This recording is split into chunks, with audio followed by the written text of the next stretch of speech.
Corona virus का कहर दुनिया के साथ साथ भारत में भी बढ़ता जा रहा है। देश में इस खतरनाक वायरस के अब तक 18,000 से ज्यादा मामले सामने आ चुके हैं और इस बीमारी से 3,252 लोग ठीक हो गए हैं या उन्हें अस्पताल से छुट्टी दे दी गई है। तो वहीं जानलेवा बीमारी देश में अब तक 590 लोगों को अपना शिकार बना चुकी है और देश के सबसे सुरक्षित स्थानों में से एक राष्ट्रपति भवन भी वहां पर कोरोना का खतरा मंडरा रहा है। दरअसल राष्ट्रपति भवन में काम करने वाले एक सफाई कर्मी की जो पत्नी है वो कोरोना पॉजिटिव मिली है, जिसके बाद 125 परिवारों को क्वारंटाइन किया गया है। वहीं हरियाणा से कोरोना को लेकर अच्छी खबर है। प्रदेश में एक दिन में 37 लोग ठीक हुए हैं और अब तक 2 लोगों की मौत हुई है। प्रदेश में एक्टिव आंकड़ों की बात करें तो 100 से ज्यादा मामले एक्टिव हैं। राजस्थान और यूपी में भी वायरस तेजी से अपने पैर पसार रहा है। राजस्थान में 33 में से 26 जिलों में संक्रमण का कहर है, तो यूपी के संक्रमितों की संख्या बात करें वो 1100 के पार चली गई है। हालांकि 2000 से ज्यादा लोगों का यूपी में टेस्ट जो किया जा चुका है। खबर फास्ट आपसे अपील करता है कि कोरोना को मात देने के लिए घरों में रहें। जरूरी है, क्योंकि हम घरों में रहेंगे तो हम कोरोना से जीत जाएंगे। तो कोरोना की चेन तोड़ने के लिए घरों में रहना जरूरी है। जितना ज्यादा हम अपने आप को घरों में कैद रखेंगे, उतना ज्यादा इस जंग से हम अपने आप को लड़ने में सक्षम महसूस करेंगे।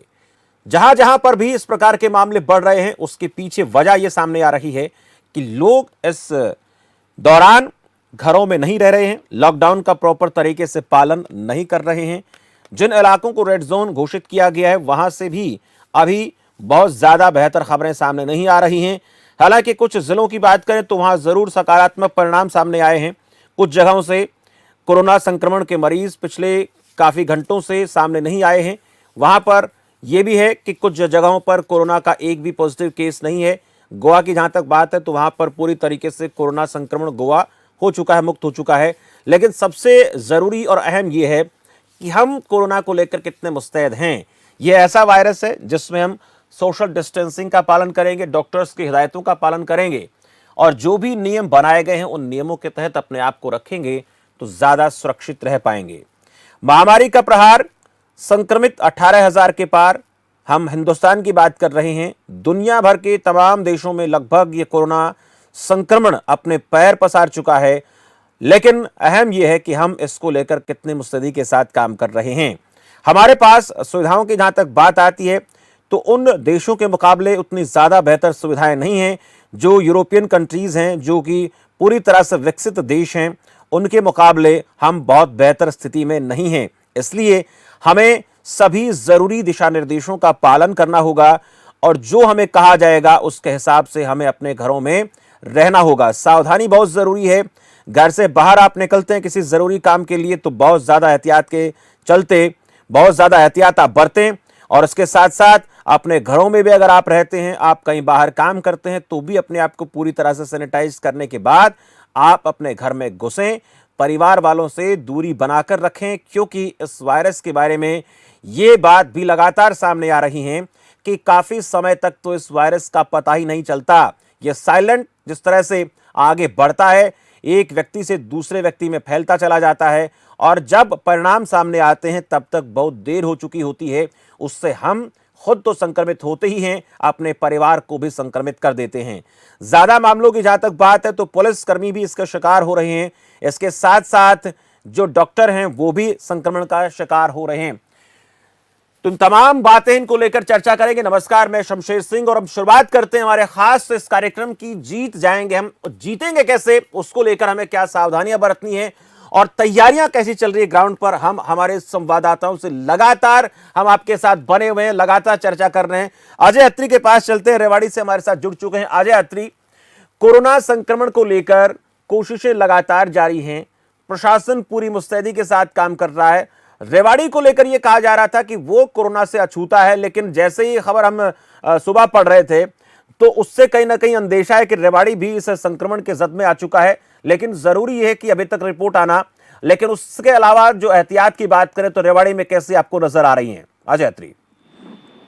जी बिल्कुल शमशेर, आपको बताना चाहूंगा कि लगातार जिस तरीके से जिला प्रशासन द्वारा ये दावे किए जा रहे हैं कि रेवाड़ी अभी तक ग्रीन जोन में है और उसे लेकर जिला प्रशासन द्वारा तमाम तरह के एहतियातन कदम उठाए जा रहे हैं, लेकिन अफवाहों का दौर यहाँ भी लगातार जारी है। जिस तरीके से पहले 2 मामले सामने आ चुके हैं, उसके बाद उनकी रिपोर्ट नेगेटिव आना और प्रशासन का यह कहना कि रेवाड़ी अभी तक ग्रीन जोन में है और कोरोना नेगेटिव के तौर पर रेवाड़ी को देखा जा सकता है। उसके बावजूद बात अगर बीते दिन की करें तो बीते दिन रेवाड़ी जिला के एक गांव जो मोहम्मदपुर का जिक्र मैं यहाँ करना चाहूंगा कि वहां एक अहमदाबाद से लौटा हुआ व्यक्ति जिसकी हालत बिगड़ने पर उसे रेवाड़ी के एक निजी अस्पताल में भर्ती कराया गया और वहां पर जो है डेंगू पॉजिटिव मिलने के बाद उसकी मौत हो गई। लेकिन अफवाह ये फैल गई कि रेवाड़ी के अंदर कोरोना पॉजिटिव की मौत हो गई है और उसके बाद प्रशासन और स्वास्थ्य प्रशासन में एक तरह से हड़कंप मच गया और उसके सैंपल लेकर के और जो है रिपोर्ट के लिए भेजे गए। अभी हाल फिलहाल की अगर बात बताना चाहूँ आपको तो जिलाधीश की तरफ से ये कहा गया है कि रिपोर्ट आ चुकी है और मृतक जो विजय सिंह था मोहम्मदपुर गांव का रहने वाला वो पूरी तरह से नेगेटिव मिला है। इसके साथ ही अन्य लोगों की रिपोर्ट भी अभी नेगेटिव आई है। तो कुल मिलाकर के यही शमशेर बताना चाहूंगा कि कोरोना नेगेटिव अभी तक रेवाड़ी है, लेकिन एहतियातन कदमों की जहां तक सवाल है तो प्रशासन अपनी तरफ से एहतियातन कदम जरूर उठा रहा है। बावजूद इसके कि सैंपलिंग की अगर बात की जाए तो जिस तरीके से जिलाधीश की तरफ से ये दावे किए गए थे कि प्रतिदिन रेवाड़ी जिला में 100 लोगों के टेस्ट यहां पर कराए जाएंगे, बावजूद इसके अभी तक जो है सैंपलिंग ढीली चल रही है और स्वास्थ्य प्रशासन एक तरह से कहा जा सकता है कि कहीं ना कहीं ढिलाई बरत रहा है, जिसके कि आगे कुछ परिणाम देखे जा सकते हैं। जी शमशेर। अजय, लोग कितने जागरूक हैं? सबसे अहम यह है कि जितने ज्यादा लोग जागरूक रहेंगे उतना ज्यादा कोरोना संक्रमण के इस खतरे से देश बचा रहेगा। वो कितना पालन कर रहे हैं, शहर की बात भी करेंगे और गांव की भी बात करेंगे आपसे। जी बिल्कुल शमशेर, आपको बताना चाहूंगा कि लॉकडाउन का जिस तरीके से ऐलान केंद्र सरकार द्वारा किया गया है तो लॉकडाउन के चलते शुरुआती दौर के अंदर जरूर यहां पर लॉकडाउन का पालन करते देखा गया, लेकिन बात हाल फिलहाल की अगर की जाए तो मेरे पीछे तस्वीरों में भी आप देख सकते हैं कि किस तरीके से आवाजाही यहां पर लगातार जारी है और एक के बाद एक लोग यहां पर सड़कों पर नजर आ रहे हैं। जहां तक सोशल डिस्टेंसिंग का सवाल है तो सोशल डिस्टेंसिंग का यहाँ कतई भी जो है पालन नहीं किया जा रहा है। सब्जी मंडी से लेकर के अन्य स्थानों तक जैसा कि देखा जा रहा है कि यहाँ पर सोशल डिस्टेंसिंग कतई भी यहाँ फॉलो नहीं की जा रही है। और इसके साथ ही बात करेंगे यहाँ जिला पुलिस प्रशासन की, तो जिस तरीके से शुरुआती दौर के अंदर लॉकडाउन के तहत यहाँ पर जो है चौराहों और नाकों पर जो नाकेबंदी की गई थी, जो नाके लगाए गए थे उसमें जरूर जो है शुरू में लॉकडाउन का पालन करते देखा गया था, लेकिन फिलहाल के तौर पर लोगों की आवाजाही बदस्तूर जारी है और बावजूद इसके कि पुलिस की कहीं रोक-टोक यहाँ रेवाड़ी जिला में नहीं देखी जा रही है। बिल्कुल, एक बात और आपसे पूछेंगे अजय, आपसे एक महत्वपूर्ण बात और, जो जिन जिन कंपनियों को यहाँ पर सरकार की तरफ से छूट दी गई है उसको लेकर पासेस बनवाने की प्रक्रिया से गुजरना होगा, तो वो प्रक्रिया कैसी आप देख रहे हैं, उसको लेकर कितने इंतजाम दिखते हैं? और इसके अलावा ग्रीन जोन है रेवाड़ी, बहुत ज़्यादा संक्रमण का खतरा वहाँ पर अभी नहीं है, तो ऐसे में जो बाकी जो और तमाम जो दुकानें हैं या जो ज़रूरी चीज़ें हैं उनकी दुकानों को लेकर बात करूँ तो वो कितनी खुली आप देख रहे हैं और उनको सोशल डिस्टेंसिंग के पालन की जहां तक बात आ रही है तो वहां पर कितना उसका पालन हो रहा है?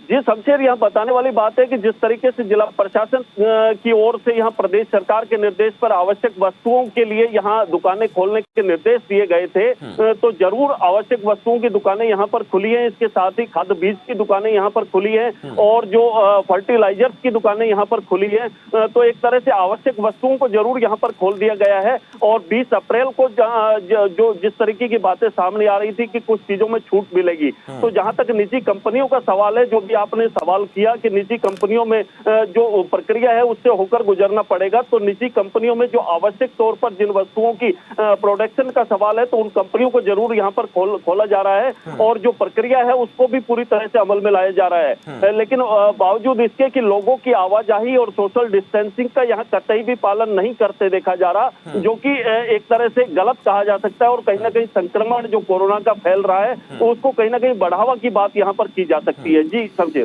अजय, बने रहे हमारे साथ, आप चर्चा लगातार कर रहे हैं। धर्मेंद्र मेरठ से जुड़ गए हैं, धर्मेंद्र से भी जानेंगे मेरठ के हालात कैसे हैं, और विनोद बंसल हमारे साथ भटिंडा से हमारे संवाददाता दोनों जुड़ गए हैं। मैं धर्मेंद्र मेरठ का हाल जानूंगा आपसे। मेरठ में फिलहाल क्या स्थिति है कोरोना संक्रमण को लेकर, और जो जरूरी दिशा निर्देश हैं उनका पालन कैसे हो रहा है, ये दो महत्वपूर्ण बिंदु, उसके बाद और भी सवालात हैं, इनको लेकर जानेंगे आपसे धर्मेंद्र। देखिए शमशेर जी, मैं आपको बताऊं, मेरठ में लगातार कोरोना वायरस की संख्या बढ़ती जा रही है। कोरोना वायरस की जो संख्या पहुंची है वो 75 तक पहुंच गई और मरने वालों की संख्या 3 पहुंच गई है। मैं आपको रात की बात बताऊं, मेरठ के एक रजबन बाजार है, उसमें एक महिला, प्रेग्नेंट महिला है, उसमें कोरोना वायरस की पुष्टि हुई है, जिसे देखकर क्षेत्र में भी हड़कंप मचा हुआ है। अगर पुलिस प्रशासन या स्वास्थ्य विभाग प्रशासन की अगर हम बात करें तो लगातार सख्ती बरतने के बावजूद भी लगातार रोज 1 या 2 कोरोना पॉजिटिव मेरठ से निकल रहे हैं। अगर लॉकडाउन की बात करें तो मेरठ के लोग लॉकडाउन का पालन अच्छी प्रकार से कर रहे हैं। अगर दुकानों पे भी जा रहे हैं तो घर से एक व्यक्ति ही जाता है, वरना सब के सब अपने घरों में कैद है, क्योंकि मेरठ में लगातार कोरोना वायरस की संख्या जो बढ़ रही है उससे मेरठ के लोग दहशत में हैं और खुद भी प्रशासन के साथ साथ भी खुद भी कोरोना वायरस से बचने के लिए लॉकडाउन का अच्छी तरह से पालन कर रहे हैं। जी समझे धर्मेंद्र, मामले लगातार बढ़ रहे हैं, लेकिन इसमें अहम कड़ी होती है स्वास्थ्य विभाग की तरफ से एक्टिवनेस दिखाना। वहां पर क्या हो रहा है, सरकार की तरफ से मेरठ में इंतजाम कैसे किए गए हैं और जो जांच की प्रक्रिया है वो कितनी तेज है, क्योंकि जांच सबसे जरूरी है। जितनी ज्यादा जांच होगी, लोग उससे गुजरेंगे तो उससे हमें पता चल पाएगा कि हम इस वक्त कहाँ खड़े हैं। देखिए शमशेर जी, अगर स्वास्थ्य विभाग की मैं बात करूं तो लगातार एक्टिव है और जगह जगह जाकर सैंपलिंग भी कर रहे हैं और लगभग जो बहुत जल्दी से जल्दी कोशिश करते हैं कि सैंपल की रिपोर्ट आए और उसके बाद में आगे की उपचार उनके लिए किया जाए। जी, जो एसेंशियल सर्विसेज की बात करें वो कैसी देख रहे हैं आप? जरूरत के सामान की दुकानों को लेकर बात करें तो वहां पर खुली हैं या फिर नहीं है, इसके लिए क्या जरूरी निर्देश दिए गए हैं? जरूरी निर्देश सिर्फ यही हैं, दिन में लगभग सुबह 8 बजे दुकानें खुल जाती हैं और लास्ट 11 बजे उनका हो जाता है और दुकानों पर जो लोग जाते हैं सोशल डिस्टेंस का वो बेखूबी पालन कर रहे हैं। अब मेरठ के लोग समझदार होते जा रहे हैं क्योंकि संख्या लगातार बढ़ती जा रही है मेरठ में कोरोना वायरस की। अगर मैं आपको बात करूं प्रशासन स्वास्थ्य विभाग की, अगर मैं बात करूं कि वो लापरवाही बिल्कुल नहीं है, एकदम एक्टिव है, क्योंकि मेरठ से अब तक 13 लोग, अब 13 नहीं 13 से लगभग 13 से और 19 लोग लगभग अब तक मेरठ से ठीक हो चुके हैं। ये अच्छी खबर है धर्मेंद्र, 19 लोग ठीक हुए हैं, ये अच्छी खबर है। लेकिन एक बात और पूछेंगे, जो दुकानें खासकर कौन कौन सी खुली हैं, जो अहम जरूरी, चाहे राशन की दुकानों की बात करें, बिजली की दुकानों की बात करें या फिर और जो तमाम जरूरत की चीजें होती है लोगों की, महत्वपूर्ण गर्मी के मौसम की बात करूंगा, वो खुल रही है कि नहीं खुल रही है? गर्मी के मौसम में बिजली की दुकानें बिल्कुल नहीं खुल रही हैं, सिर्फ राशन की दुकानें खुल रही हैं और फर्टिलाइजर की दुकानें खुल रही हैं। केवल यही दुकानें खुल रही हैं जो सबसे ज्यादा इंपॉर्टेंट हैं, लेकिन बिजली की दुकानें बिल्कुल नहीं खुल रही हैं। बिजली से गांव के लोगों को बहुत सारी दिक्कतें आ रही हैं क्योंकि उनके उपकरण खराब हो चुके हैं और अभी ठीक करने के लिए कोई भी अभी तक ऐसी दुकानें नहीं खुली हैं कि उनके पंखे वगैरह, फ्रिज वगैरह, फ्रिज पहले बात तो गांव में बहुत कम होते हैं। कैसे लोग इसका हल निकाल रहे हैं? गर्मी में परेशान हो रहे हैं या फिर कुछ उन्होंने अपना इंतजाम कर लिया है, किसी इलेक्ट्रिशियन से अपना काम करवाते होंगे? हालांकि किसी के घर में जाना जो है वो अलाउड तो नहीं है, पर फिर भी लोगों को इस चीज के लिए ये अहम है कि वो कम से कम उनके उपकरण, किसी परिवार में किसी के एक पंखा, एक कूलर है, छोटे छोटे मासूम बच्चे हैं तो परेशान तो होते होंगे। बिल्कुल परेशानियों का सामना बिल्कुल करना पड़ रहा है। वैसे तो प्रशासन, अगर मैं लाइट की बात करूं तो गाँवों में भी लाइट की व्यवस्था सही हो गई है और उपकरण की बात करूं तो जिनके उपकरण खराब हैं वो बेचारे कुछ भी नहीं कर पा रहे हैं, क्योंकि सिर्फ अपना जो देसी वो होता था पहले, जो चलते थे देसी बिजली चलते थे, उन्हीं से ही लोग गुजारा कर रहे हैं। बड़ी दिक्कतें सामने आ रही है क्योंकि बिजली के उपकरणों की दुकानें बिल्कुल नहीं खुल रही हैं। चलिए धर्मेंद्र, बहुत बहुत शुक्रिया। विनोद बंसल हमारे साथ भटिंडा से जुड़े हुए, विनोद के पास भी चलेंगे और उसके बाद यशेंद्र हमारे साथ चंडीगढ़ से जुड़ गए हैं, यशेंद्र के पास भी चलेंगे। विनोद बंसल जी, जो जरूरत के सामान की हम बात करें वो कितने ज्यादा लोगों को मुहैया हो पा रहे हैं, और इसके अलावा जो भटिंडा की स्थिति इस वक्त है कोरोना संक्रमण को लेकर फिलहाल अब तक की, वो क्या है? शमशेर, देखिए अगर बठिंडा की बात करें तो बठिंडा के प्रशासन की और पुलिस की तारीफ बनती है, वहां जहां पर एक भी केस नहीं आया। लेकिन अगर पंजाब की बात करें तो पंजाब में 250 के ऊपर केस हो गए हैं। बठिंडा के आसपास मानसा, फिरोजपुर, फरीदकोट, सभी जिले जो इससे सटे हुए हैं सभी में कोरोना के पॉजिटिव केस आ रहे हैं। लेकिन इसी को देखते हुए जैसे 20 तारीख को लॉकडाउन थोड़ा छूट मिलने की बातें कर रही थी। वहाँ पंजाब में पहले एक फैसला आया था भी बिजली की दुकानें खुलेंगी, एसी की दुकानें खुलेंगी और थोड़ी जो फैक्ट्रियां वगैरह वो जो अंदर बैठ के चीजें तैयार करती हैं उनको छूट दी जाएगी। लेकिन तुरंत 1 घंटे बाद सीएम पंजाब ने ये फैसला को अपना वापस लेते हुए तो कर्फ्यू को लागू करने की बात कही और कोई भी चीज, कोई भी छूट 20 तारीख को जो देने जा रही थी सरकार, एक भी चीज की छूट पंजाब में नहीं है और कर्फ्यू पूर्ण तौर से लागू है। और उल्टा इन्होंने तो सख्ती करने की बात की। अभी जो घर में तो थोड़े बहुत भी निकलते थे उन पे भी सख्ती की जाएगी, बिल्कुल बंद कर दिया गया है। उन्होंने सीएम साहब ने कहा है लोगों को अगर थोड़ी बहुत परेशानी होती है तो उसको एक आपदा को मद्देनजर उसको देख के इसको झेलिए, लेकिन हम ऐसा रिस्क नहीं ले सकते भी अपने राज्य को, अपने देश को किसी बीमारी के अंदर धकेल दें और ये जो कोरोना का वायरस है ये समुदाय में फैल जाए और स्टेज 3 को अगर क्रॉस करते हैं तो हमारे लिए बड़ी मुश्किल हो जाएगी। हमारे पास प्राप्त साधन ही नहीं है, इतने हॉस्पिटल नहीं है भी हम उनको संभाल सके।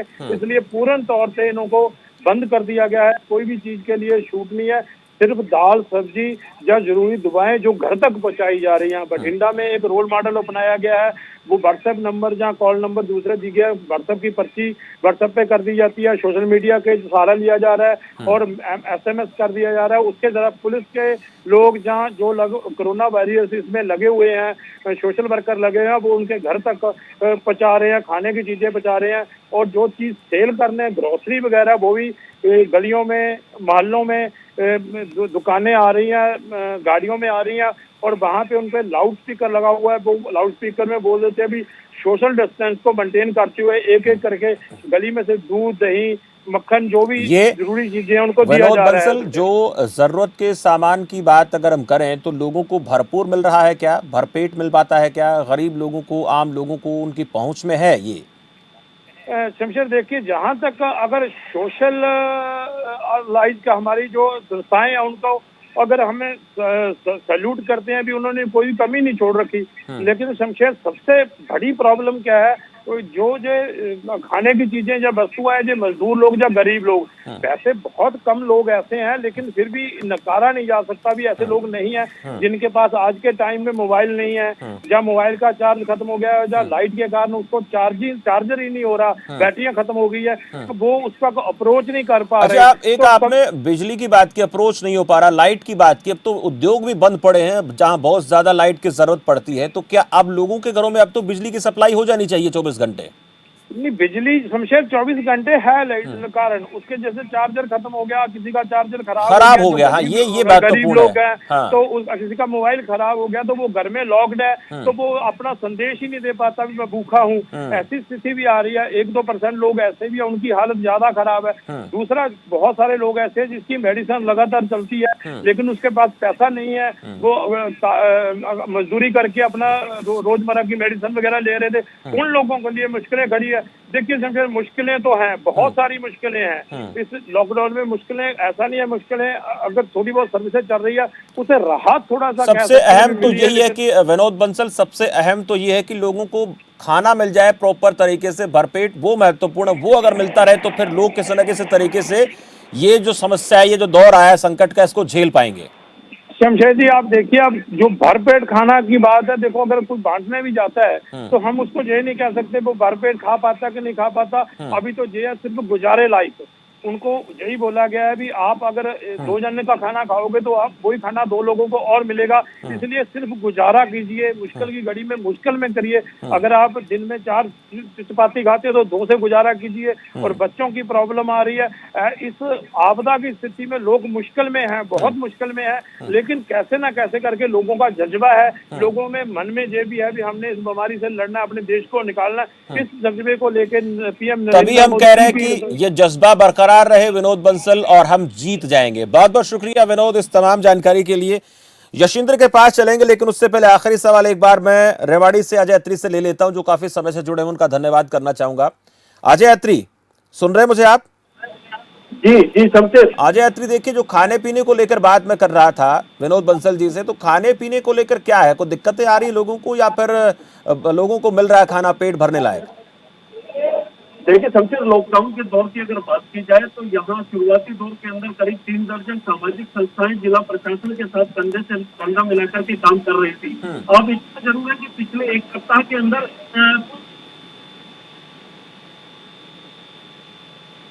चलिए अजय, यहाँ पर हाँ, चलाई जा रही है सरकारी जगहों के माध्यम से प्रतिदिन 10 से 12,000 घर तक खाना पहुंचाया जा रहा अजय है। ऑडियो में प्रॉब्लम आ रही है, आवाज आपकी नहीं सुन पा रहा हूं मैं। चलिए शुक्रिया अजय, बहुत बहुत धन्यवाद, आप जुड़े। मैं यशिंद्र के पास जाऊंगा। यशिंद्र, एक बहुत ज़रूरी सवाल यह कि खाने पीने को लेकर दिक्कतें आ रही हैं और ये भी कई जगहों से खबर आ रही है कि बहुत से एनजीओ जो है वो शुरू में सामने आए और अब उसके बाद हम देखते हैं कि वो लोग कहीं नज़र नहीं आ रहे हैं। तो क्या इस प्रकार के लोग सिर्फ क्षणिक दिखने के लिए सामने आए थे, वाहवाही लूटने के लिए सामने आ रहे थे, कुछ समय के लिए अपने आप को दिखाने के लिए सामने आए थे, या कोई स्वार्थ उनका उसके पीछे था? अजय, यशिंद्र। जी जी बिल्कुल शमशेर, जिस तरह से आपने कहा कि ये बात बिल्कुल ठीक है कि शुरू में जो है लोग एनजीओ, प्राइवेट एनजीओ जो है वो सामने जरूर आए हैं और उन्होंने लोगों की मदद भी जरूर की है। लेकिन अब की अगर बात की जाए तो पंचकूला की अगर मैं बात करूं तो पंचकूला के आसपास एरिया में लगते हुए हालांकि अभी तक जो है ऐसी बड़ी कोई खाने की दिक्कत नहीं देखने को मिली है कहीं से भी। लेकिन फिर भी अगर बात की जाए तो जहाँ कहीं दिक्कत आ रही है, जिस तरह से अगर सेक्टर 15 पंचकूला की बात की जाए, वहाँ पे एक ही घर से 9 केस निकलकर सामने आने के बाद जो है उसको पूरी तरह से जो है एक तरह से कंटेनमेंट जोन बना दिया गया है, पूरा सील कर दिया गया है। तो वहाँ पर जिस तरह से अगर बात की जाए लोगों की जो रोजमर्रा की दिक्कतें सामने आ रही है, क्योंकि शमशेर एक बात मैं आपको बताना चाहूंगा कि किसी भी व्यक्ति को घर से निकलने नहीं दिया जा रहा सेक्टर 15 से बाहर, और किसी भी व्यक्ति को वहां पर एंट्री नहीं दी जा रही है। लेकिन रोजमर्रा की जरूरतें, चाहे वो बच्चों के लिए दूध हो या रोजमर्रा की सब्जी हो, उसकी अगर आपूर्ति पूरी करने की बात की जाए तो सरकार ने खुद एक इनिशिएटिव लेते हुए यहाँ पर कर्मचारी जो है वो आ रहे हैं प्रॉपर लेकर सामान, प्रॉपर उन्होंने पीपी किट्स पहनी हुई है और उसके बाद वो अंदर एंटर कर रहे हैं। और एक पूरा सोशल डिस्टेंसिंग का जो डे फर्स्ट से सबको यही कहते आ रहे हैं कि सोशल डिस्टेंसिंग है जो वो बनाकर रखना है, उसका पूरा नियमों का पालन करते हुए वो सेक्टर 15 में चीजें वितरित कर रहे हैं। आपके घर के बाहर आके बकायदा लाउड स्पीकर से अनाउंसमेंट हो रही है कि आपको ये किसी भी सामान की, चाहे वो सब्जी है चाहे वो दूध है, उसकी जरूरत है तो आप बाहर आइए। और लाइन में बकायदा शमशेर डिस्टेंसिंग मेंटेन करते हुए वहां पर प्रॉपर लाइन लग रही है और उसके बाद सामान की आपूर्ति जो है वो कहीं ना कहीं सरकार के द्वारा पूरी की जा रही है ताकि लोगों को किसी भी तरह की परेशानी ना आने पाए। और झोपड़ियों की अगर बात की जाए तो वहां पर भी टाइम टू टाइम जो है लोग बटे हुए हैं, वहां पर भी उनको आपूर्ति की जा रही है। सुबह का खाना भी प्रोवाइड किया जा रहा है और शाम का खाना भी प्रोवाइड किया जा रहा है। तो कहीं ना कहीं यहाँ की बात करें तो हालात अभी ठीक हैं और खाने पीने की दिक्कतें जो पहले से शुरू हुई थी वो कहीं कम होती नजर आ रही हैं। जी शमशेर। यशविंद्र, महत्वपूर्ण यह है कि देखिए जैसे कुछ हम बात करें, बिजली की बात कर लेते हैं, लाइट की बात कर लेते हैं, औद्योगिक प्रतिष्ठान तो सारे बंद हैं और पंचकूला जैसे बड़े शहर में या उसके आसपास के जो भी गांव हैं वहां पर अगर लोगों को प्रॉपर तरीके से सही समय पर लाइट मिल पा रही है तो कुछ चीज़ें जो हल हो जाती हैं। लेकिन इसके साथ साथ कुछ लोग ऐसे भी होते हैं जिनके पास ऐसे उपकरण एकाध हैं जो ख़राब पड़े या ठीक से काम नहीं कर रहे हैं, तो ऐसे में क्या लोगों को दिक्कत हो रही है?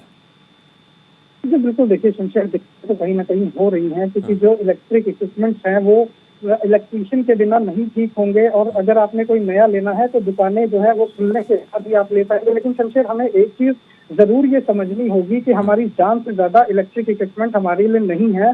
आपको घर बैठने के लिए कहा गया है, आपको लॉकडाउन का पालन करने के लिए कहा गया है, आप घर बैठे हैं तो अगर आपका कोई इलेक्ट्रिक इक्विपमेंट अगर खराब भी होता है तो आप थोड़े दिन के लिए उस पेन को बर्दाश्त कर सकते हैं क्योंकि ये एक इलेक्ट्रिक इक्विपमेंट ऐसा है जो हमारी रोजमर्रा की चीज में नहीं आता है। हालांकि फोन के अगर चार्जर की बात की जाए तो उसके लिए एडजस्टेबल, जिस तरह से शमशेर हम जानते हैं हर एक घर में 1-2 मेंबर हैं तो दोनों के पास स्मार्टफोन होते हैं और अमूमन देखा ये जाता है कि चार्जर जो है कि सबके सेम ही होते हैं, वो हम बोरो कर सकते हैं। क्योंकि शमशेर जिस तरह से हम देखते आ रहे हैं कि कोरोना के केसेस जो है वो बढ़ते जा रहे हैं और लोग बाहर निकलेंगे तो ये और ज्यादा बढ़ जाएंगे। हालांकि सरकार ने रियायतें जरूर दी है शमशेर, 20 तारीख के बाद डील देने की बात सरकार ने जरूर की है। लेकिन शमशेर एक चीज हम अपने दर्शकों को जरूर बताना चाहेंगे कि जो इंडस्ट्रियलिस्ट हैं जिनको छूट मिल चुकी है वो भी अपनी इंडस्ट्रीज जो है अभी नहीं शुरू कर रहे हैं। वो इसलिए नहीं कर रहे हैं क्योंकि अगर उनमें किसी भी कर्मचारी को कोरोना का संक्रमण पाया जाता है और उससे वो पूरी फैक्ट्री में फैलता है तो वो एक बड़ी दर्दनाक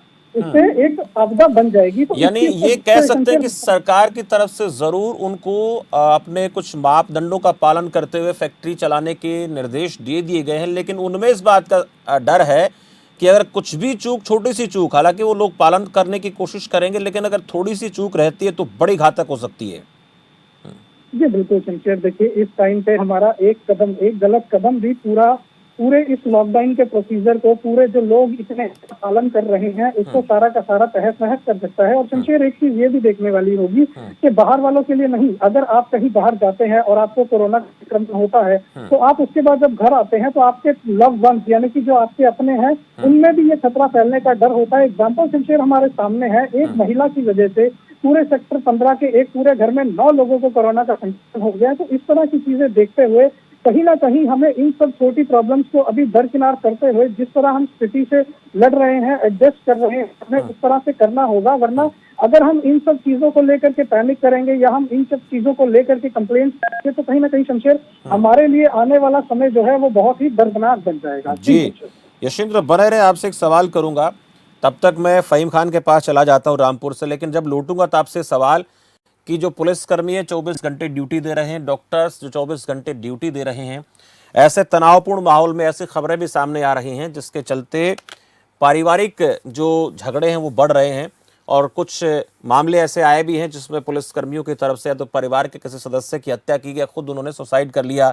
तो इस पर भी चर्चा हम करेंगे, महत्वपूर्ण इसलिए क्योंकि परिवार के लिए अहम ये है कि वो अपने परिवार के उन सदस्यों का भरपूर सहयोग करें जो इस आपात की घड़ी में 24 घंटे देश की सेवा में अपने आप को लगाए हुए हैं। फहीम खान, रामपुर के हालात कैसे हैं कोरोना के इस दौर में?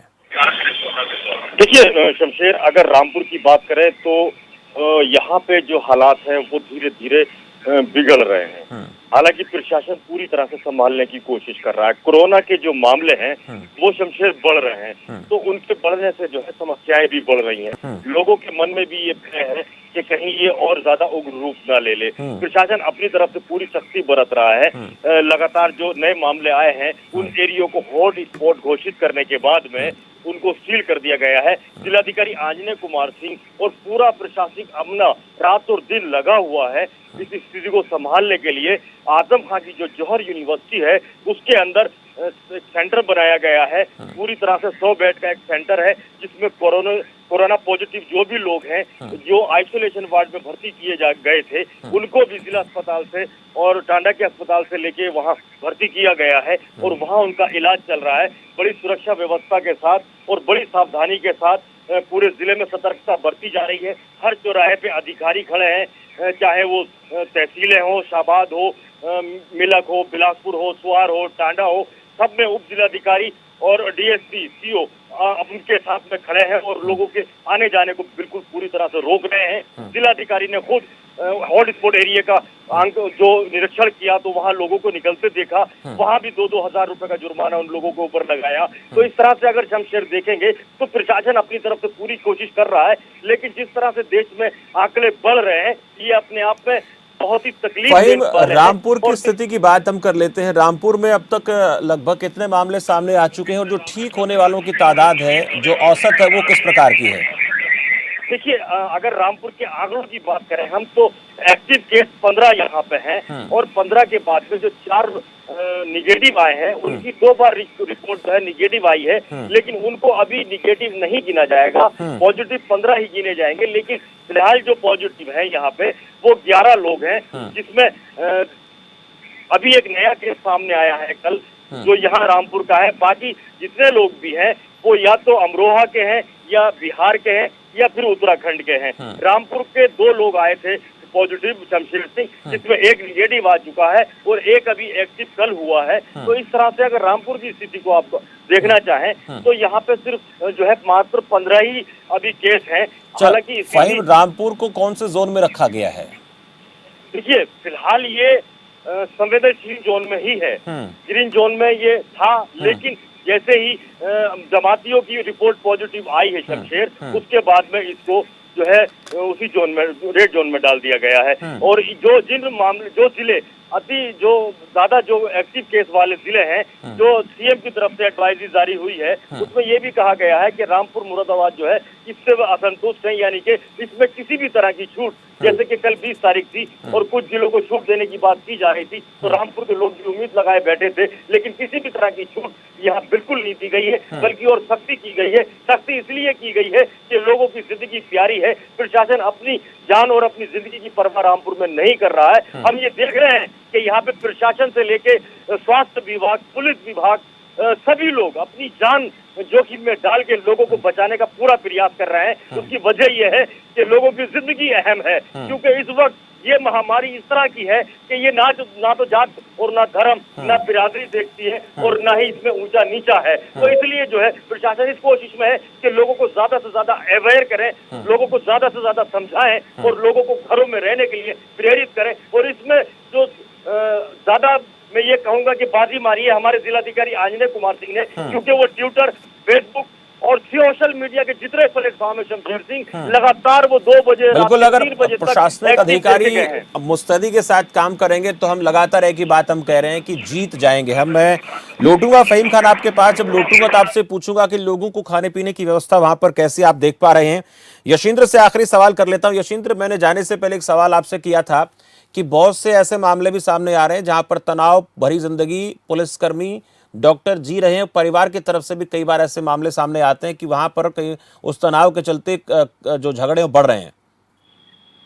जी बिल्कुल, देखिए शमशेर, आपको बता दें कि आपका ये सवाल बिल्कुल उचित है कि तनाव जो है वो कहीं ना कहीं जरूर बढ़ रहा है, लेकिन इस तनाव का कारण क्या है? तनाव का कारण है आम लोग जो घरों से बेवजह बाहर निकल रहे हैं, जो रूल्स की पालना नहीं कर रहे हैं। देखिए शमशेर, आपको मैं बताना चाहूंगा, चाहे वो डॉक्टर हो, चाहे वो पुलिस का स्टाफ हो, लगातार 12-12 घंटे की ड्यूटीज जो है वो निभा रहे हैं, क्योंकि उनको फ्रंट लाइन पे रहना है। उनको जो है लॉ एंड ऑर्डर, अगर पुलिस की बात की जाए तो लॉ एंड ऑर्डर जो है वो पुलिस ने मेंटेन करना है और स्वास्थ्य सुविधाएं जो है वो डॉक्टर्स ने मेंटेन करनी है। तो 12-12 घंटे जो है वो अपनी ड्यूटीज दे रहे हैं। अब हमारा ये फर्ज बनता है कि हम जो है अपने घरों में रहें, और जिस तरह से हम जाते हैं पुलिस वालों से बहस करते हैं, हालांकि पहले से अब ये मामले बिल्कुल कम हो गए हैं, लेकिन फिर भी कहीं ना कहीं शमशेर तनाव जो है वो कहीं ना कहीं बना हुआ है। सरकार की अगर बात की जाए, हरियाणा सरकार की अगर बात की जाए, तो उनके नोटिस में भी ये बात है कि ये तनाव जो है वो पुलिस में कहीं ना कहीं बढ़ रहा है, और उसके निदान पाने के लिए हरियाणा सरकार जो है वो कहीं ना कहीं लगी हुई है। शमशेर, हम चंडीगढ़ प्रशासन की आपको बात बताना चाहेंगे कि कल चंडीगढ़ के प्रशासक मनोज परिदा से हमारी बात हो रही थी। उनसे हमने ये सवाल किया था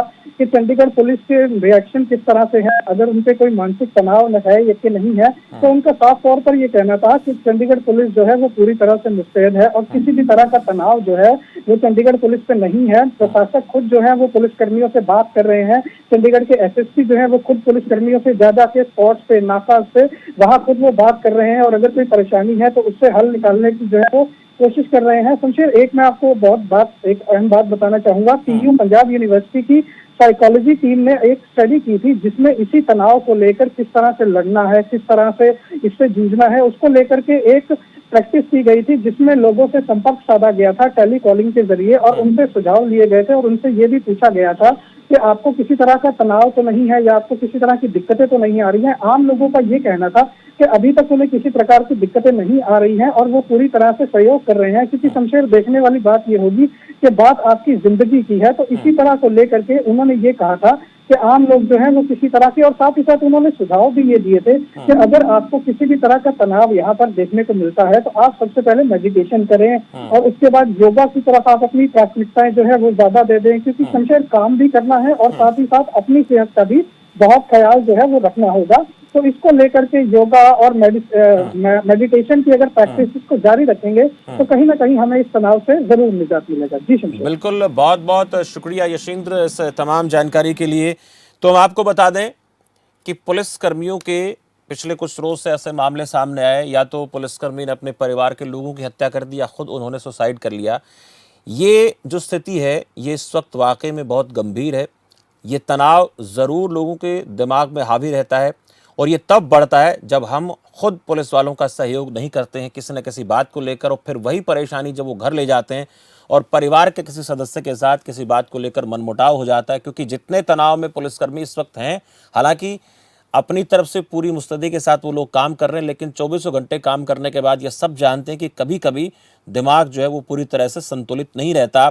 और उस वक्त जो परिवार के लोग हैं उनको भी कहीं ना कहीं ये बात ध्यान रखनी पड़ेगी कि वो जब भी उनके परिवार के सदस्य, चाहे वो डॉक्टर हैं, चाहे वो पुलिसकर्मी हैं, या और तमाम लोग जो इस वक्त आपात के दौर में काम कर रहे हैं, उनके साथ उनके जो परिवार के लोग हैं वो संयम से पेश आएँ, उनके इस संकट की घड़ी में उनकी पीड़ा को समझें, उनके तनाव को समझें और उन्हें बेवजह परेशान ना करें, क्योंकि वो 24 घंटे काम कर रहे हैं और ऐसी स्थिति में अक्सर तनाव हो जाता है। इसलिए उनके परिवारों से भी हमें ये उम्मीद है, हम ये अपेक्षा करते हैं पूरी तरह से सहयोग करें, क्योंकि अगर हमें जीतना है तो ऐसा हमें करना पड़ेगा, तभी हम जीत पाएंगे।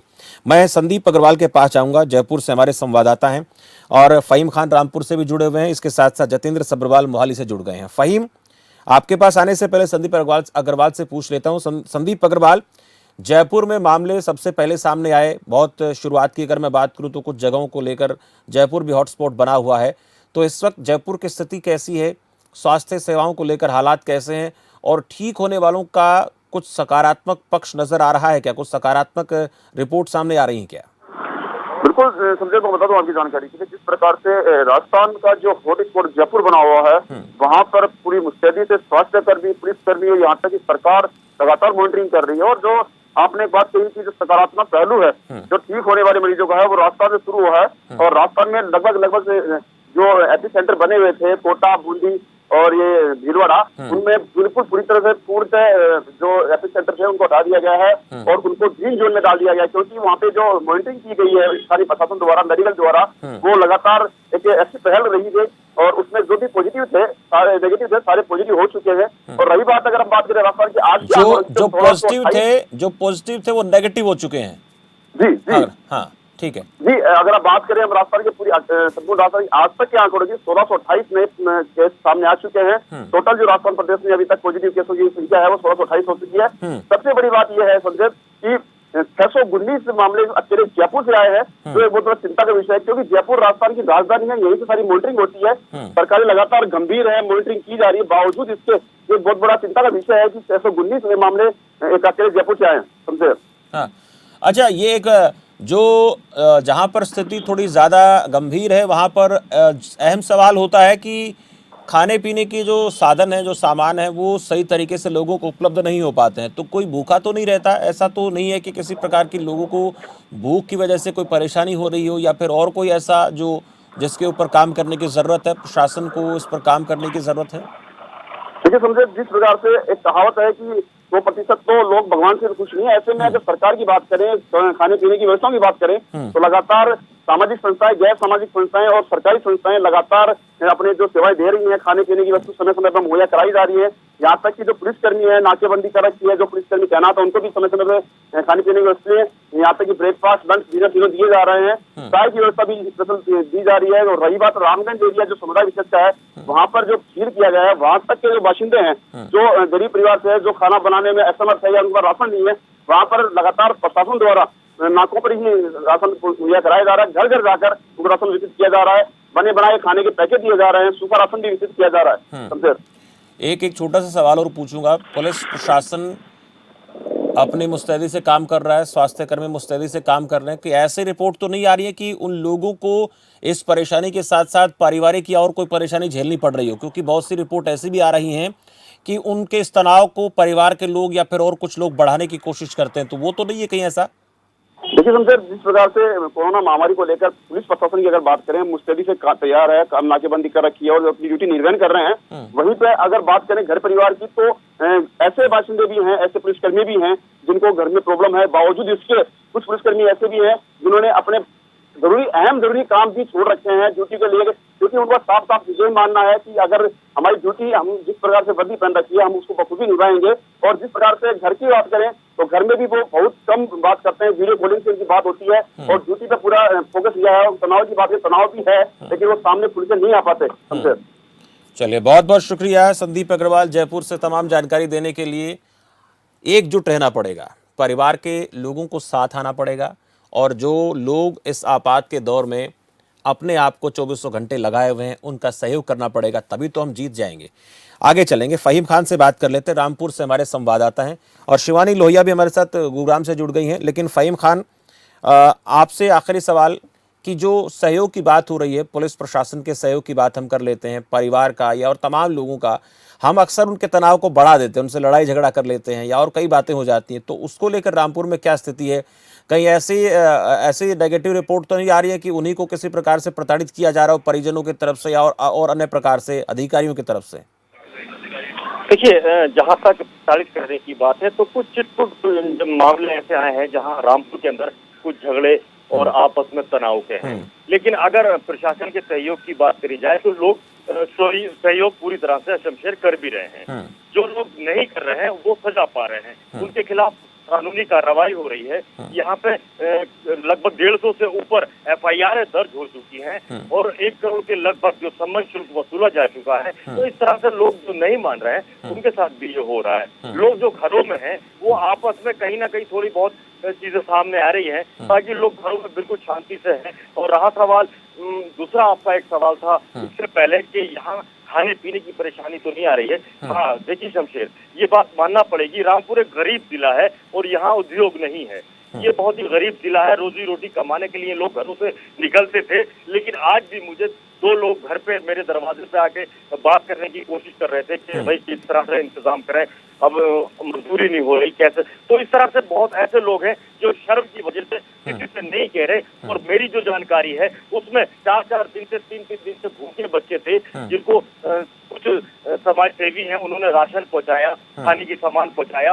और जो उन्होंने मुझसे वहाँ के अनुभव साझा किए हैं उससे शमशेर मेरा दिल हिल गया कि बच्चे पले ये बहुत गंभीर विषय है जो आपने इस वक्त फ़हीम जो साझा किया है। और ऐसे कुछ खबरें भी आ रही थी कि बहुत से लोग ऐसे हैं जो शर्म के मारे, झिझक के मारे राशन ले नहीं रहे हैं, क्योंकि वो लोग ऐसे हैं जो कमा के खाने में विश्वास रखते हैं, चाहे वो रेहड़ी वाले हों, चाहे वो छोटे दुकानदार हों। ये बड़ा सवाल है। शुक्रिया फ़हीम, जिसको लेकर सरकार को कुछ सोचना पड़ेगा और जो समाज सेवी संस्थाएं ऐसे लोगों को अपने आप उनको वहाँ से निकालना पड़ेगा उस चीज़ से, क्योंकि जो मध्यम वर्गीय परिवार हैं, निम्न मध्यम वर्गीय परिवार हैं, वो भी उसी श्रेणी में आते हैं जिस श्रेणी में गरीब परिवार आते हैं। रोजाना 400-500 रुपए कमाकर अपने परिवार का पेट पाल रहे थे, लेकिन अब वो किसी के सामने हाथ नहीं फैला सकते हैं। तो ऐसे लोगों पर भी मीडिया की तरफ से नज़र बनाए रखी जानी पड़ेगी, इसको हमें समझना पड़ेगा और ऐसे लोगों को हमें निकालना पड़ेगा, आगे लाना पड़ेगा। और उनकी मदद के लिए जो लोग काम कर रहे हैं उनको कहीं ना कहीं तैयार करना पड़ेगा। सरकार के सहयोग की भी अपेक्षा उसमें की जाती है। जतेंद्र सब्रवाल मोहाली से हमारे साथ हैं। जतेंद्र, मैं आपसे पूछूंगा, चलिए मैं इसमें बता दूं कि मुकेश राजपूत फरीदाबाद से वो भी जुड़ गए हमारे साथ। मुकेश, आपके पास आऊंगा। जतेंद्र सब्रवाल से पूछूंगा, मोहाली में हालात कैसे जतेंद्र? देखिए शमशेर, जो मोहाली है वो सबसे ज्यादा जो पंजाब सूबे में, पंजाब स्टेट में सबसे ज्यादा जो मरीज आया कोरोना वायरस से पीड़ित, वो मोहाली में आया। और आपको बता दूं कि अब तक जो इसकी गिनती है 62 हो चुकी है, जो रात तक आंकड़े थे। कुल मिला के एक खुशी की भी, राहत की भी खबर है कि उनमें से तकरीबन 8 मरीज ठीक होके घर जा चुके हैं। सिर्फ 2 मरीजों की, जो बुजुर्ग थे, एक नया गांव वाले रहने वाले बुजुर्ग 65 वर्षीय और एक महिला थी मुंडी खरड़ की, उसकी डेथ हुई है। उसके बाद हालात जो सामान्य हो गए हैं। पर कहीं ना कहीं बात सही है आपकी कि जो बीमारी के बिना जो भूखमरी है उससे लोग ज्यादा तड़प रहे थे। पर एक बड़ी अच्छी खबर है कि यहाँ की जो NGOs है उन्होंने पहलकदमी की, लोगों ने घर घर जाके राशन वितरण किया। और एक चीज आपको बता दूं, यहाँ लेबर क्लास जो थी उनको सबसे ज्यादा समस्या आई है, क्योंकि जो अमीर वर्ग था उन्होंने तो अपना सामान पहले ही, लॉकडाउन से पहले ही जब घोषणा हुई थी, अपना सामान जो था वो अपने घर में थोड़ा बहुत स्टोर कर लिया था, जब पहले पड़ा हुआ था। पर जिनको जो रोज कमाते हैं, रोज खाते हैं शमशेर, उनको बहुत समस्याओं का सामना करना पड़ा। हमने भी अपनी जिम्मेवारी निभाई और हमने भी जाके कई लोगों को जो सामान वितरित किया, क्योंकि मीडिया कर्मी होने के नाते हमारा फर्ज बनता था कि हमने देखा कि लोग भूखे बिलख रहे हैं, रोड पे झुंड के झुंड बना के खड़े हुए। और सबसे ज्यादा प्रॉब्लम आती है जो मध्य वर्गीय होते हैं, क्योंकि वो मांग के नहीं खा सकता। और एक बड़ी हमें निराशा लगी, क्योंकि लोग क्या करते थे, अगर किसी को कोई चीज दान करते हैं साथ में वो फोटो क्लिक कर लेते थे। ये बहुत शर्मनाक वाकया है। इसी वजह से लोग राशन लेने की वजह से मांगते हुए शर्म करते थे।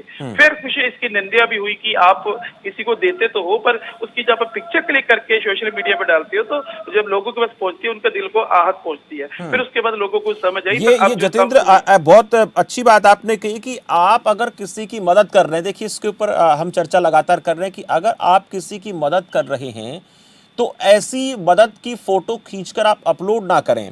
हो सकता है कि इस फोटो में जिसको आप राशन वितरित कर रहे हो वो आदमी अपनी उस फोटो को दुनिया के सामने ना लाना चाहता हो सकता है कि उस आदमी के दिमाग में अपने ज़मीर को देखते हुए किसी और तमाम बातों को लेकर के वो अब तक काम करता आया हो, लेकिन इस दौर में उसके पास साधन नहीं है, ना उसके पास पैसा है, ना उसके पास काम है, ना घर में उसके पास खाने को अनाज है, और परिवार भरा पूरा परिवार है, बड़ा परिवार है। तो ऐसे लोगों को आप रहम कर रहे हैं, आपकी रहम दिली को हम सैल्यूट करते हैं, इसमें कोई दो राय नहीं, लेकिन आप उस रहम दिली का एक ख्याल ये रखिए कि किसी व्यक्ति को आप राशन बांट रहे हैं तो उसकी फोटो खींचकर अपलोड ना करें, क्योंकि हो सकता है कि उसमें कुछ लोग ऐसे हों जो काम करना चाहते हैं, उनके पास काम नहीं है, उनके पास पैसा नहीं है, लेकिन अपने आप को, अपने ज़मीर को वो जिंदा बचा के रखना चाहते हैं। जतेंद्र, बिल्कुल आपकी बात बिल्कुल सही है शमशेर, क्योंकि जब शुरू में संस्थाएं आगे आई थी और उसके बाद जब उन्होंने ऐसे पिक्चर वगैरह क्लिक करने शुरू की थी तो लोग पीछे हटके थे, क्योंकि लोग अपना कह सकते हैं कि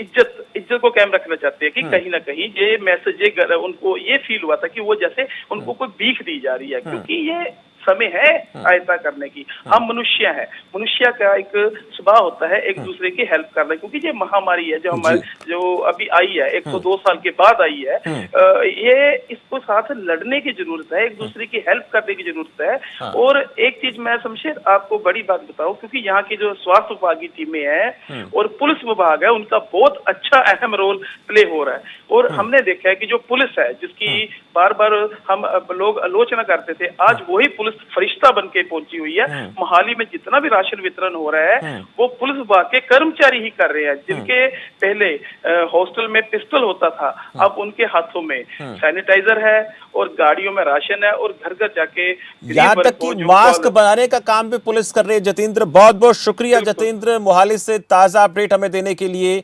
तो जतेंद्र से हम बात कर रहे थे, मोहाली से, हमें बता रहे थे कि पुलिस कैसे काम कर रही है। उस पुलिस के साथ हमें अपनी जिम्मेदारी को समझना होगा। देखिए, हर प्रदेश की बात करें तो सीमित संख्या में पुलिसकर्मी हैं, सीमित संख्या में हमारे पास डॉक्टर हैं, और ऐसे दौर में अगर हम उनके काम को बढ़ाते हैं, उनके तनाव को बढ़ाते हैं, तो हमारे लिए इस जंग को जीतना मुश्किल हो जाएगा। और अगर हम उनके साथ हैं तो इस जंग को हम जीत जाएंगे। लगातार हम चर्चा कर रहे हैं, ये जंग हम जीत जाएंगे, लेकिन उसमें हम सबको सहयोग करना पड़ेगा। शिवानी लोहिया के पास चलते हैं। गुरुग्राम को रेड जोन घोषित किया गया है। शिवानी, फिलहाल गुरुग्राम के हालात कैसे हैं? हाँ बिल्कुल, जैसे कि शमशेर, जो गुड़गांव है उसको रेड जोन घोषित कर दिया गया है। कहा जा रहा था कि 20 तारीख जो है प्रधानमंत्री नरेंद्र मोदी ने कहा था कि कुछ छूट दी जाएगी, लेकिन जब गुड़गांव को रेड जोन घोषित कर दिया गया है, हॉटस्पॉट जोन घोषित कर दिया गया है, तो उसके बाद गुरुग्राम के अंदर कोई भी छूट जो है वो नहीं दी गई है। जिस तरीके से पहले लॉकडाउन चल रहा था उसी तरीके से अभी भी यहाँ पर लॉकडाउन चल रहा है, और यहाँ पर सभी लोग लगातार जो है वो दिखाई दे रही है कि वो फिलहाल लॉकडाउन का जो पालन है वो कर रहे हैं। यहाँ पर अभी फिलहाल लोग सिर्फ अपने जरूरी काम से ही बाहर निकल रहे हैं, जिसके तहत जो दुकानों का भी अब लोग उस चीज के लिए जागरूक होते हुए भी दिखाई दे रहे हैं। उनको पता है कि इतने समय से और इतने समय तक ही हमें सामान लेने बाहर गुजरना है, और अकेले बाहर गुजरना, बेहद लोग यहाँ पर जो है जागरूक दिखाई दे रहे हैं। और अगर बात करें उस तबके की जो रोज कमाता था और रोज खाता था, उनकी मदद करने के लिए भी कई संस्थाएं जो हैं वो सामने आ रही हैं। कई ऐसे लोग सामने आ रहे हैं। प्रशासन कौन तरीके से, शिवानी, कुछ लोग ऐसे भी हैं जो मिडिल क्लास हैं, लोअर मिडिल क्लास हैं, लेकिन अपने खुददारी को जिंदा रखना चाहते हैं, और ऐसे लोग अपने घर से बाहर मांगने नहीं जा सकते हैं। इसलिए नहीं जाते हैं क्योंकि वो अपने ज़मीर को, अपने खुददारी को बनाए रखना चाहते हैं, लेकिन भूख से वो लोग मर जाएंगे। तो ऐसे लोगों के लिए मदद के लिए NGOs हैं या सरकारें हैं, प्रशासन है, कुछ काम कर रहा है क्या? बिल्कुल बिल्कुल शमशेर, जिस तरीके से सबसे पहले खुददारी की बात करते हैं कि मिडिल क्लास लोग भी ऐसे कई हैं जो अपनी इज्जत के कारण या फिर अपने एक ईगो को बचाने के लिए लोग जो है कैमरे के सामने कोई भी सामान लेने से कतराते हैं, चाहे उनके घर में खाने के लिए कुछ भी ना हो। लेकिन जब एनजीओ और जो ये समाज सेवी है फोटो खिंचाकर वीडियोग्राफी कराकर जब उन सामान को देते हैं तो उन लोगों को बुरा लगता है, जिसके तहत गुड़गांव प्रशासन ने ये कदम उठाया कि अगर कोई भी व्यक्ति अगर फोटो और वीडियोग्राफी इस समय पे ऐसे तरीके से या कोई एनजीओ कोई सामान दे रहा हो गुड़गांव वासियों या फिर कोई और दे रहा हो तो उसके खिलाफ जो है कार्रवाई की जाएगी। और ये पूर्ण तरीके से यहाँ पर मना कर दिया गया है, या तो आप किसी गरीब को दे रहे हो, मिडिल क्लास को दे रहे हो, या फिर किसी भी वर्ग को अगर आप सामान दे रहे हो, किसी भी तरीके की उसे मदद प्रदान कर रहे हो तो उसके खिलाफ पूर्ण तरीके से कार्रवाई की जाएगी शमशेर। लेकिन एक चिंता और आ जाएगी शिवानी इसमें कि जो लोग, हालांकि कुछ लोग ऐसे होते हैं जो प्रचार में रहना चाहते हैं, सुर्खियों में दिखना चाहते हैं, लेकिन मदद भी करना चाहते हैं, तो वो लोग हाथ पीछे खींच लेंगे। ऐसे भी कई सारे एनजीओ थे जो दिखे नजर आए, लेकिन उसके बाद जब ये लगाम लगी तो पीछे चले गए, पीछे हट गए।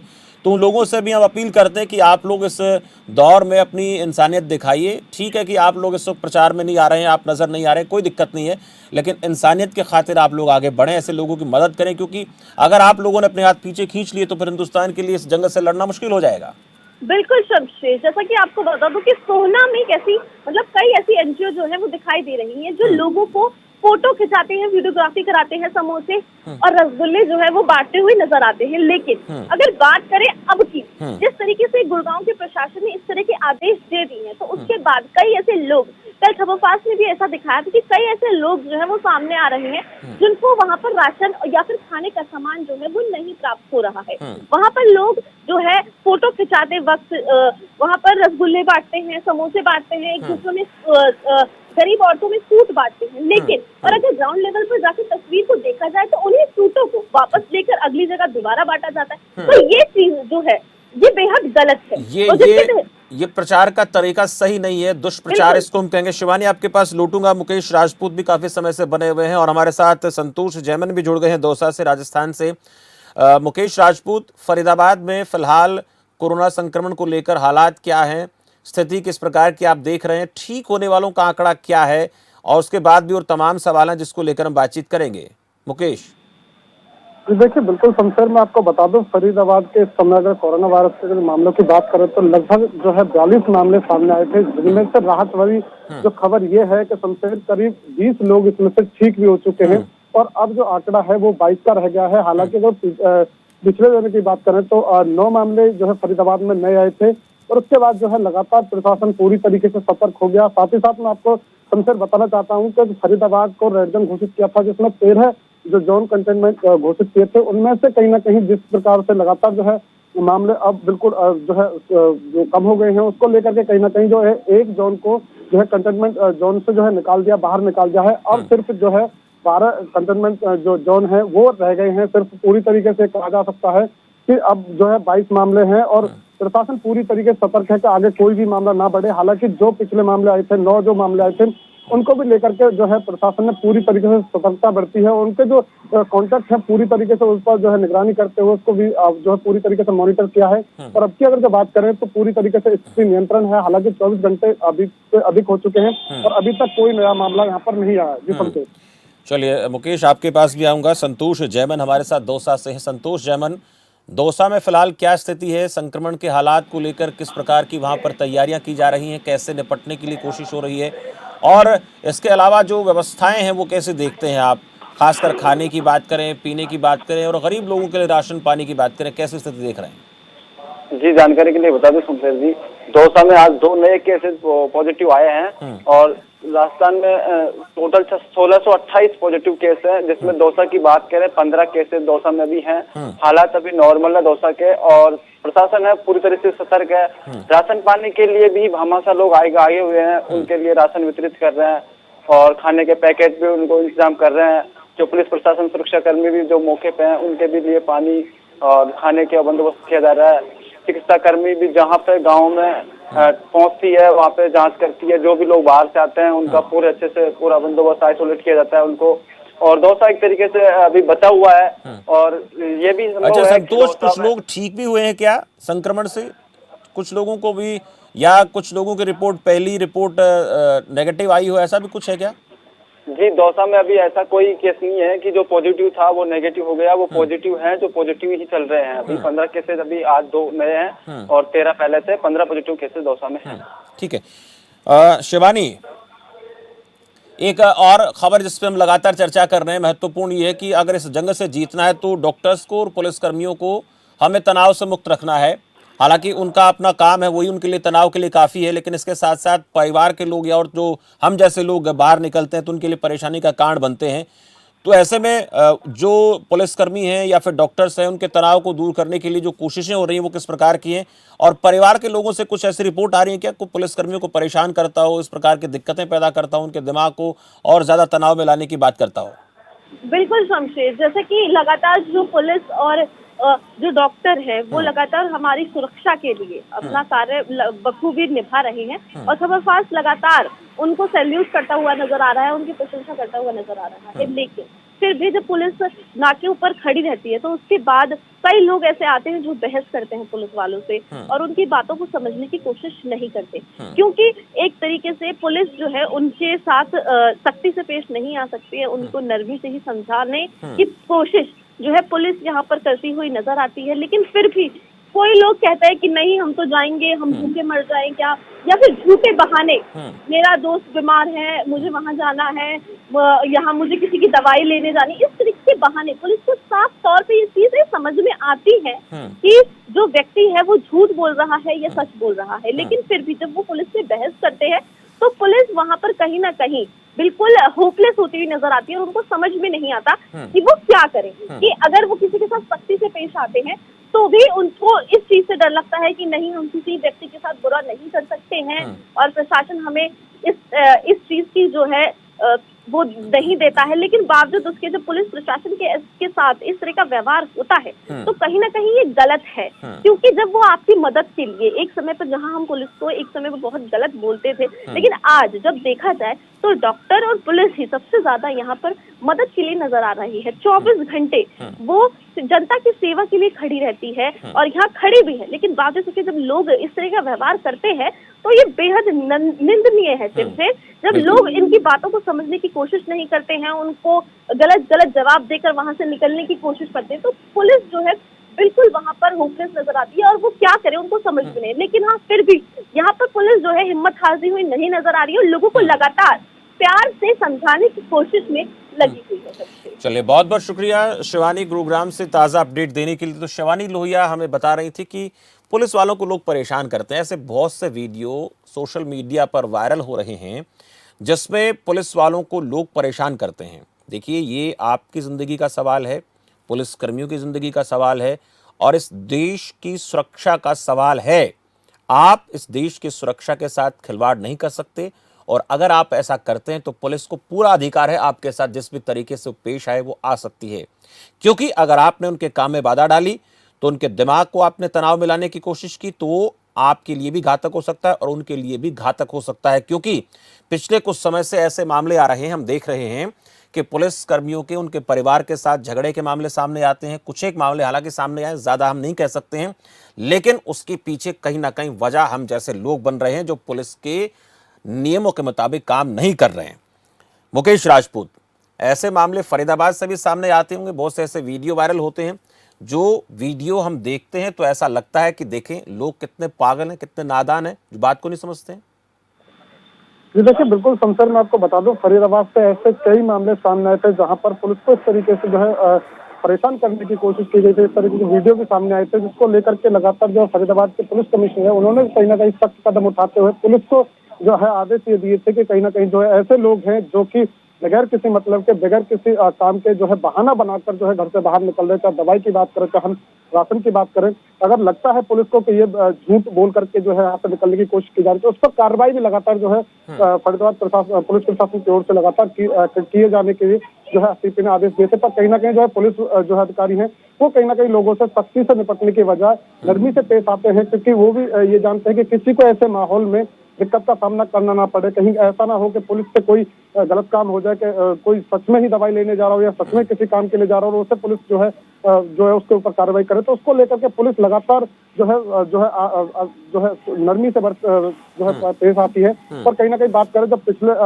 दिनों की बात करें तो वहां पर ऐसे वीडियो या फिर मामले सामने आए थे, पर अब जो हालात बताए तो इस समय समझे पूरी तरीके से हालात बिल्कुल जो है समतल है। पूरी तरीके से लोग समझ चुके हैं कि पुलिस जब 24 घंटे हमारी सेवा में खड़ी हुई है, हमारे लिए काम कर रही है। डॉक्टरों की टीम की बात करें, वो भी लगातार जो है लोगों के लिए लगातार काम कर रही है। तो जिस तरीके से पुलिस भी लगातार लोगों के जो है काम कर रही है, जूते पहनाने का काम कर रही है, चप्पल पहनाने का काम कर रही थी। पिछले दिनों हमने खबर फास्ट के माध्यम से दिखाया था कि पुलिस जो है गरीब जनता को जूते चप्पल, जिनके पास जूते चप्पल नहीं थे, राशन नहीं था, लगातार राशन बांटने का काम यहाँ पर कर रही थी। तो उसको देखते हुए कहीं ना कहीं लोगों में अब समझदारी भी आई है। लोग पुलिस की हर बात को जो है यहाँ पर मान भी रहे हैं। पूरी तरीके से ये कहा जा सकता है तुमसे फरीदाबाद में फिलहाल पुलिस को लेकर के लोग काफी जो है चिंतित हैं। पुलिस को लेकर के पूरे तरीके से जो है लोग बिल्कुल लोग गंभीर हैं और यही बात हम कर रहे हैं मुकेश राजपूत की, अगर हम ऐसे रहे तो जीत जाएंगे हम। आज का हमारा मुद्दा यही है कि अगर हम पूरे तरीके से लॉकडाउन का पालन करेंगे, पुलिस का सहयोग करेंगे, प्रशासन का सहयोग करेंगे, तो फिर कोरोना जैसी इस महामारी से हिंदुस्तान जीत जाएगा। शुक्रिया मुकेश राजपूत। अब हम संतोष जैमन के पास चलेंगे और विक्रम भाटिया भी हमारे साथ सिरसा से जुड़ गए हैं। विक्रम भाटिया के पास भी जाएंगे। संतोष जैमन, खाने पीने को लेकर थोड़ी बात करेंगे, खाद्यान्न को लेकर, आपूर्ति को लेकर। कुछ ऐसे मध्यम वर्गीय परिवार हैं जो खाने को लेकर के सामने नहीं आते हैं क्योंकि वही खुददारी की बात सामने आ जाती है। तो ऐसे लोगों के लिए इंतजामात करने बहुत ज़रूरी हो जाएंगे। जो लोग रोज़ाना कमाते थे, रोज़ाना खाते थे और अपने अपने परिवार की जहाँ तक बात है तो किसी में 5 लोग हैं, किसी में 7 लोग हैं, ऐसे लोग भी होंगे दौसा में।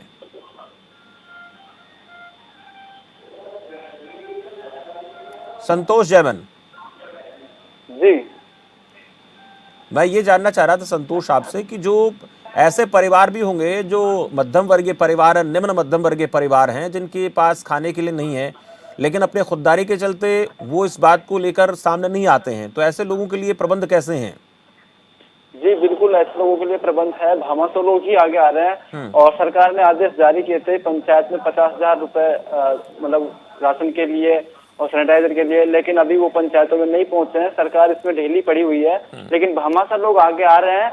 लेकिन जो मध्यम वर्ग के लोग हैं, ये जो भामाशाह लोग हैं, ये फोटो खिंचाने वाले हैं कि वाकई में गुप्त दान वाले लोग हैं जो बिना जान पहचान के, बिना चर्चा में आए सेवा करना चाहते हैं?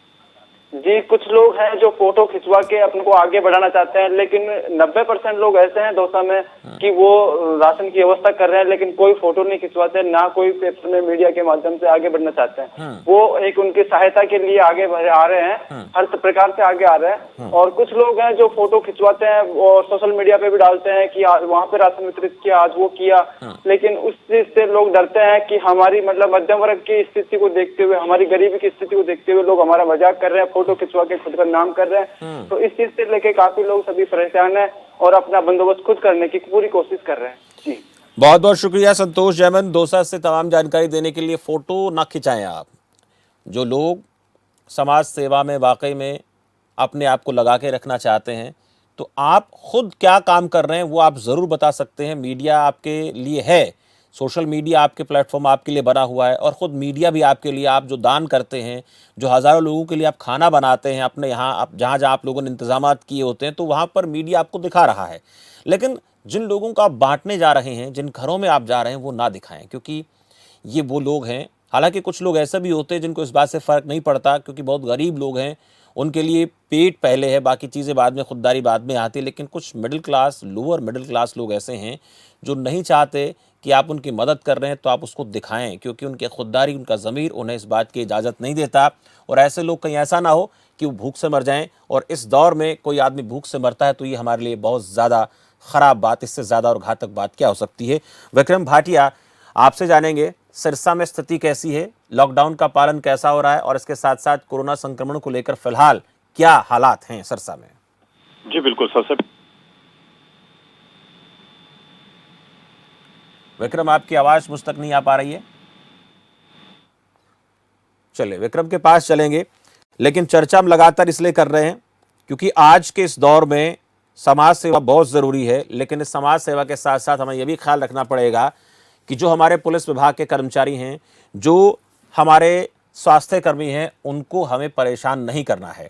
उनकी तरफ से जो भी गाइडलाइंस हैं, उनकी तरफ से जो भी कहा जाता है उसका पालन हमें करना है। सरकार की तरफ से जो दिशा निर्देश दिए गए हैं उनको हमें पूरी तरीके से फॉलो करना है, तभी हम जीत पाएंगे इस महामारी से। अनिल हमारे संवाददाता हैं, जींद से जुड़ गए हैं। जींद में हालात कैसे हैं, अनिल से जानेंगे। अनिल, जींद में फिलहाल कोरोना संक्रमण को लेकर क्या स्थिति है और किस हालत में इस वक्त हम नजर आ रहे हैं? जीत जाएंगे क्या हम जींद में? जी बिल्कुल शमशेर जी, मैं आपको बताना चाहूंगा जिस प्रकार से जींद के लिए बिल्कुल राहत भरी खबर ये होगी कि जिस प्रकार से पहला जो पॉजिटिव केस आया था उसकी भी जो रिपोर्ट 2 दिन पहले जो है नेगेटिव आई थी, उसको उनके स्वास्थ्य विभाग द्वारा घर भेज दिया गया था। और कल भी एक अच्छी बड़ी राहत खबर आई, जो दूसरा कोरोना पॉजिटिव केस था वो भी रोहतक पीजीआई रेफर से उसको घर भेज दिया गया है। और अब फिलहाल अगर जींद के अंदर बात करें, जींद के अंदर अब फिलहाल कोई भी कोरोना पॉजिटिव केस नहीं है। ये बहुत बड़ी बात है जींद के अंदर की लोगों के लिए कि जिस प्रकार से जींद में जो कोरोना पॉजिटिव का केस बिल्कुल भी नहीं है। और जिस प्रकार से स्वास्थ्य विभाग और पुलिस प्रशासन और वहीं पर प्रशासन जिस प्रकार से पूरी तरह से मुस्तैद है, और उस प्रकार से स्वास्थ्य विभाग द्वारा 14 मोबाइल जो टीमें हैं गांव-गांव जाकर के लोगों का स्वास्थ्य चेक कर रही हैं, उससे भी पता चल रहा है कि कहीं ना कोई और संदिग्ध व्यक्ति ना हो। लेकिन जींद के लिए राहत भरी खबर यह है कि अभी जींद में कोई भी कोरोना पॉजिटिव केस नहीं है। ये कह सकते हैं कि एक जंग तो हमने जीत ली है, लेकिन आगे की जंग हम तब जीत पाएंगे जब लगातार इसी प्रकार से जींद सुरक्षित रहेगा, ये हम कह सकते हैं अनिल।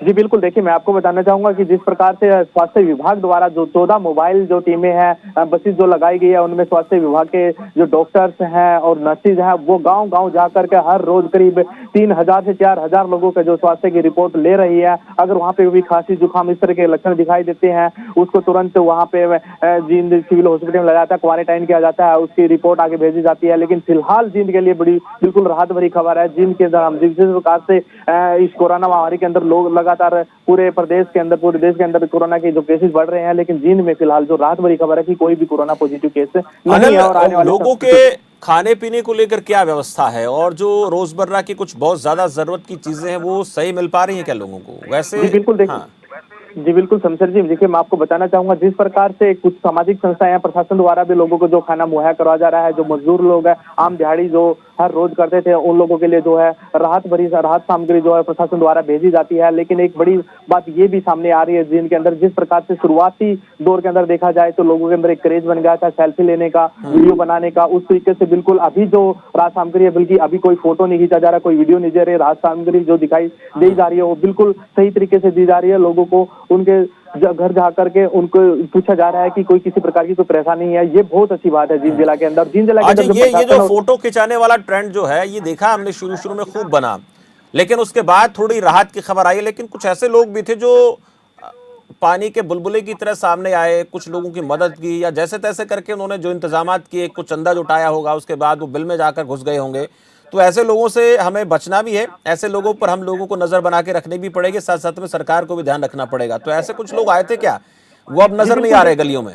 हाँ। जी बिल्कुल, देखिए इस प्रकार के लोग शुरुआती दौर में आए थे, जिन्होंने फोटो खिंचवाने का प्रचार करने का काफी वो अनुभव था कि किसी प्रकार वो चाह रहे थे कि हमारी कोई सोशल मीडिया पे फोटो शेयर हो, कहीं न्यूज हमारी दिखाई दे, हमारा नाम ऊपर जाए। लेकिन उस तरीके से अगर बात करें, जिस प्रकार से कुछ लोग जो मजबूर थे जो अपना फोटो जो है नहीं खिंचवाना चाहते, तो उन्होंने उन लोगों का विरोध करना शुरू किया। लेकिन उनका जब विरोध करना शुरू किया वो लोग अपने आप पीछे ही हट गए। लेकिन फिलहाल जो प्रशासन द्वारा जो खाना मुहैया करवाया जा रहा है, लोग मजदूर दिहाड़ीदार जो मजदूर थे, आमजन जो हर रोज अपना खाना दिहाड़ी करके अपना पेट पाल रहे जो लोग दूर दराज है, जैसे ईंट भट्टों पर काम करने वाले लोग हैं अनिल, जो ईंट भट्टों पर लोग काम करते हैं, वहां तक राशन पहुंच रहा है क्या? क्योंकि दूर दराज में तो यही लोग ज्यादा रहते हैं।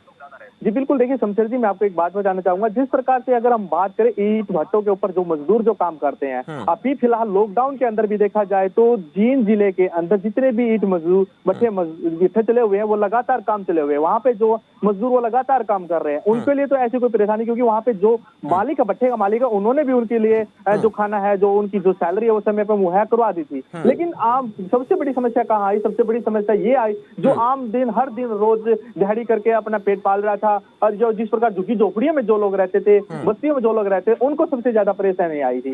उन लोगों के लिए खाना मुहैया करना बहुत जरूरी था। लेकिन फिलहाल बात करें जींद जिले के अंदर सिचुएशन फिलहाल ऐसी कोई बात नहीं, जो स्थिति बनी हुई है बिल्कुल सामान्य स्थिति बनी हुई है। लोगों का काफी सहयोग मिला। सबसे बड़ी बात यह है कि प्रशासन को लोगों का जो जनता का सहयोग जो मिल रहा है वो काफी सराहनीय है। बिल्कुल, पुलिस को लेकर भी थोड़ी बात करेंगे। पुलिस को कैसा सहयोग मिल रहा है, आपके पास आऊंगा। अनिल, विक्रम भाटिया से मैं थोड़ी बात कर लेता हूं, काफी समय से जुड़े हुए हैं और आवाज में थोड़ी प्रॉब्लम आ रही थी। विक्रम भाटिया, जो फिलहाल स्थिति है सिरसा में वो क्या है, कोरोना संक्रमण को लेकर, मामलों को लेकर क्या हालात बने हुए हैं? विक्रम भाटिया,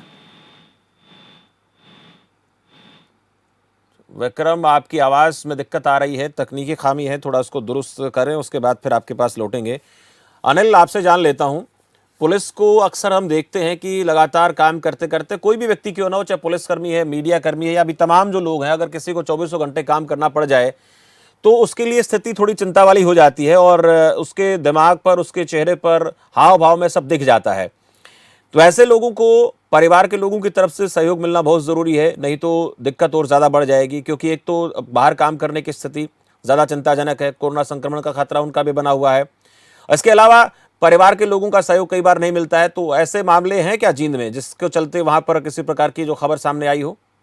जी बिल्कुल, देखिए शमशेर जी, मैं आपको एक चीज मैं आपको बताना चाहूंगा। जब ये लॉकडाउन का भारत के प्रधानमंत्री द्वारा आह्वान किया था, शुरुआती दौर में जो लोगों को जानकारी नहीं थी कि सड़कों पे किस तरीके से जाना है, क्या धाराएं लगाए, किस तरीके के प्रशासन ने एडवाइजरी जारी की है, लोगों तक सही जानकारी नहीं पहुंचाती थी। उस टाइम पर कुछ असामाजिक तत्वों ने जो है, पुलिस वालों ने भी अपना कड़ा रवैया अपनाना पड़ा था और असामाजिक तत्वों ने भी वही बात है, पुलिस वालों को काफी परेशान किया था, प्रशासन को भी काफी परेशान किया था। कुछ दिन के बाद एक खबर सामने आई थी कि एक ट्रैक्टर चालक ने पुलिस वाले के ऊपर ट्रैक्टर चढ़ाने की कोशिश की थी, जिसको तुरंत वहां पे पुलिस कर्मचारियों ने पहुंच करके वहां पे उसको गिरफ्तार कर लिया गया था। उसके बाद तुरंत जींद के एसएसपी डीआईजी अश्विन सैनी ने सीधा संज्ञान लिया था कि जिस प्रकार अगर कोई भी गलत हरकत का उसके खिलाफ मामला दर्ज करिए और उसकी गिरफ्तारी करिए। उसके बाद से देखा जाए कि जिस प्रकार से पुलिस विभाग वॉरियर बन के अपने मतलब परिवार को छोड़ करके 24 घंटे जनता की सेवा में जुटा हुआ है, वहां जनता का भी ये फर्ज बनता है कि उनको ज्यादा परेशान न करें, उनका पूरी तरह से जो है सहयोग करें। जो भी कर रहे हैं वो जनता के लिए कर रहे हैं, जो भी कर रहे हैं जनता का सहयोग के कर रहे हैं, जनता के सुख चैन के लिए कर रहे हैं। ये भी जनता को समझना पड़ेगा। लेकिन फिलहाल अगर बात करें, ऐसी कोई ये बात सही, ऐसी कोई अनहोनी घटना नहीं है ये जिन पुलिस विभाग में, स्वास्थ्य विभाग में देखा जाए, कई प्रशासनिक कर्मचारियों को देखा जाए कि ऐसी कोई अनहोनी घटना नहीं आई है। सभी बिल्कुल, जो अगर अभी मैंने बताया था कि जिंद की जनता का जब पता चला कि किस प्रकार की एडवाइजरी जारी की है, जिंद का जनता का सहयोग मिलना सारे पूरी तरह से मिल गया था। जी फिलहाल स्थिति जींद में अच्छी है, कोरोना संक्रमण को लेकर अच्छी है, पुलिस प्रशासन को पूरा सहयोग मिल रहा है, डॉक्टर्स की जो टीम है उनको भी लोग पूरी तरह से कोऑपरेट कर रहे हैं। तो ऐसा रहा तो हम जीत जाएंगे। देखिए, हम आज बात इसी चीज को लेकर कर रहे हैं कि अगर हम पूरी तरह से सकारात्मक रहे तो हम जीत जाएंगे। शुक्रिया अनिल इस जानकारी के लिए। विक्रम भाटिया सिरसा से जुड़े हुए हैं, विक्रम के पास चलेंगे। विक्रम भाटिया, क्या उम्मीद लगती है जींद में, माफ कीजिए, सिरसा में कितना हम इस हालात में कि जीत जाएंगे? जी बिल्कुल, अगर सिरसा की बात करें तो सिरसा में जिस तरह प्रशासन ने कदम उठाया था उसको लेकर जो है काफी जो अच्छे जो नतीजे देखने को मिले हैं। पीछे जो 4 कोरोना के जो मरीज आए थे वो बिल्कुल ठीक हो चुके हैं, अपने घर जा चुके हैं। अभी फिलहाल सिरसा के अंदर कोई भी पॉजिटिव केस नहीं है। इसको हम चाहे प्रशासन की बात करें, चाहे स्वास्थ्य विभाग की बात करें, उनके द्वारा किए गए कार्य जो है यही कारण है कि अभी तक कोई केस नहीं बढ़ा है। साथ में हम अगर ग्रामीण इलाकों की अगर बात करें तो वहां पर भी ग्रामीणों ने अपने स्तर पर जो वहां पर नाके लगाए हुए थे ताकि बाहरी व्यक्ति जो है उनके गांव में ना आ सके और उनके गांव का जो है बाहर ना जा सके, वो भी कहीं ना कहीं कारगर साबित हुए हैं। अगर बात करें यहाँ सिरसा पुलिस प्रशासन की तो यहाँ पर भी काफी जगह जगह जो है नाके लगाए गए हैं और लगभग 5500 लोगों पर जो है चालान किए गए हैं जो बेवजह सड़कों पर घूमने वाले थे। कहीं ना कहीं सिरसा के अंदर लॉकडाउन जो है पूरी तरह से सफल दिखाई दे रहा है और लोग भी समझ चुके हैं कि उनके फायदे के लिए यही रहेगा कि वो जब दूरी बनाए रखें और अपने घर पे रहें और ज्यादा भीड़ भाड़ इलाके में ना जाएं। जी अच्छा, पुलिस वालों का कैसा सहयोग हो रहा है? एक बहुत बड़ा सवाल है कि कुछ ऐसे मामले सामने आए थे जिनको लेकर मैं लगातार सवाल इसलिए कर रहा हूं क्योंकि परिवार को कोऑपरेट करना पड़ेगा, डॉक्टर्स को परिवार से पूरा सहयोग मिलना चाहिए और हमें तो करना ही करना पड़ेगा। जी बिल्कुल, अगर पुलिस प्रशासन की अगर बात करें, वहाँ के कर्मचारी जितने भी नाकों पर लगे हुए हैं, उनका यही कहना था कि वो अपनी जो ड्यूटी है पूरी ईमानदारी से निभा रहे हैं। यहाँ जो भी लोग आते हैं तो उनसे जो है पूरी पहले प्यार से बात की जाती है। अगर फिर भी बेवजह अगर सड़कों पर घूमने वाले उनको ज्यादा दिखाई देते हैं तो उनके खिलाफ जो है कार्रवाई भी की जाती है। वहीं लोगों को जो समझाया जा रहा है पुलिस प्रशासन की तरफ से, बाकायदा सामाजिक दूरी का भी ध्यान रखा जा रहा है कि उनको कोई किसी प्रकार की दिक्कत ना आए इसके अंदर। जी, राशन को लेकर कोई परेशानी है क्या? अगर हम गरीब व्यक्तियों तक राशन की अगर बात करें तो यहाँ पर काफी संख्या में सामाजिक संस्थाएं एकदम से उभर कर सामने आई थी, जो लोगों तक खाना पहुंचा रही थी। लेकिन जिला प्रशासन ने देखा कि ये साफ तौर पे सामाजिक दूरी का जो है उल्लंघन किया जा रहा है, उसको लेकर कहीं ना कहीं प्रशासन ने उनको ऊपर लगाम कसी है और जो संस्थाएं थी उनको जो पंजीकृत किया गया था और उनके एरिया डिवाइड किए गए थे। वहीं ग्रामीण क्षेत्र के लोग भी जो है हर एक घर से 2 रोटी इकट्ठा करके गरीब परिवारों तक पहुंचा रहे हैं। अगर गरीब परिवारों को अगर भोजन की बात करें तो यहाँ किसी प्रकार की दिक्कत जो हमें दिखाई नहीं देती है। जी चलिए, बहुत बहुत शुक्रिया विक्रम भाटिया सिरसा से ताजा जानकारी देने के लिए। लगातार हम चर्चा कर रहे हैं कि हमारा आपस का सहयोग रहा, डॉक्टर्स को पूरी तरीके से कोऑपरेट किया, पुलिसकर्मियों के साथ किसी प्रकार की बदतमीजी हमने नहीं की, परिवार की तरफ से भी इन लोगों को पूरा सहयोग मिला, तो हम कह सकते हैं, दावा कर सकते हैं, जीत जाएंगे। वक्त एक ब्रेक का, ब्रेक के बाद लगातार चर्चा जारी है, जीत जाएंगे हम।